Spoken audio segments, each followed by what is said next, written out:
beautiful brown baby doll, and I'm coming today to talk about something that has been on my mind, something that you all have asked me to talk about, a disease that I have, Hidradenitis Suppurativa. This is usually quite difficult for me to talk about, and that's why I haven't really talked about it. But I'm finding that more and more women are reaching out to me, and men, because they're experiencing it. Hidradenitis is considered by some an autoimmune disease, or a disease where the body actually attacks itself. By others in medicine, it has been a debate as to whether or not to categorize it as an autoimmune disease, kind of where the body is not able to ventilate correctly, so it causes big cysts, usually ranging from the size of a pea to the size of a baseball, in different places in the body. If you have this, usually what you're going to see is that there's an increase in cysts under the arms, sometimes for women and men around the breast, and a lot of times down below, in between the legs to the groin area. But the thing about these cysts is they are full of liquids. You have to drain them. It gets to be crazy. Not only that, but they're very painful. I was first diagnosed with hidradenitis back in 2005, 2006. And that was a big cause for my weight loss. My doctor at the time told me that it would probably get better, and after doing research, it would probably get better the more weight that I lost. The more sebaceous glands are blocked, the more likely you are to have hidradenitis flares. I think I saw my first cysts when I was around 16 or 17. Now this makes a lot of sense because it's when I started to pick up weight, and they were occurring along my thigh area. And this is gross, but when these cysts would get really big, they would get really painful and they hurt really bad. And then what would happen is they would pretty much explode or open up. And what this does is it causes infections. So you can have a staph infection, you can get any kind of bacterial infection, whatever. And hidradenitis is not caused by being not clean.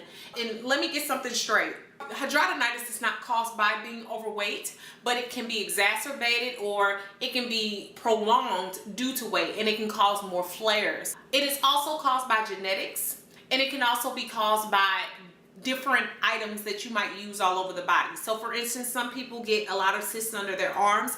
It could be very much due to how your body is responding to the deodorant or whatever other chemical products you utilize.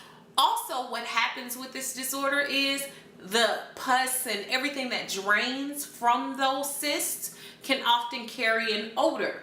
Now, I was pretty blessed to not have an odor, but a lot of people who have a lot of these cysts can carry a smell, and it has nothing to do with how they're taking care of themselves or how their personal hygiene is. It has a lot to do with just the disorder as a whole. And so if the pus is coming out or if you have any drainage, it can cause distinct odor. So I decided that I was going to try to cure mine on my own. Of course, whenever you have a disease, you never really get rid of it. It's always in the system. So even now, even as a thin person, every now and again, I can probably count about twice or 3 times in a year that I get a cyst. But usually what I would do back then, I would also take baths with antibacterial soap, which sometimes help if there's an increase in bacteria over the body. And I would also use hot packs or a towel where I would microwave it while it was wet and set it over the areas, allowing the glands to open up, and also allowing those sinus tracts within the cyst to drain. If they get very, very big, a lot of times you have to have surgery, or you have to have someone lance them or open them up to drain them. A lot of times people with hidradenitis are at the point where they can't even walk, or you don't want to be around people because you don't want them to know what's going on.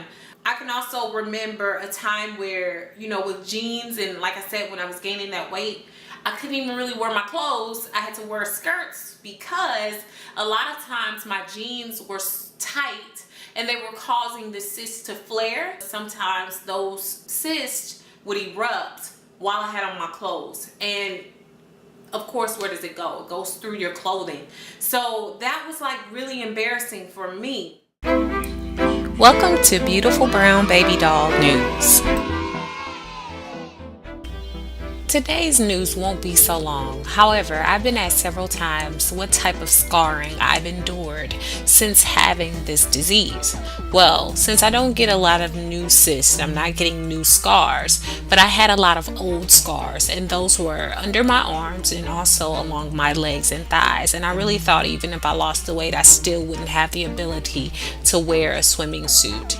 But what I use is Mederma. I also use forms of shea butter, vitamin E, all of that on my body. Even if it doesn't look like it's making a difference, it does, because to date I have been able to wear swimming suits over the years and no one would ever know the difference. And remember, I've had this disease or been diagnosed since 2006, but I've started having cysts when I was about 16 years old. So it won't necessarily affect you horribly, and you will be able to see good effects from using different remedies. So don't get discouraged. Keep on trying, and even if you have new cysts, just try to take care of them along the way and make sure that you're bandaging them up or doing the things necessary to make sure that they heal properly.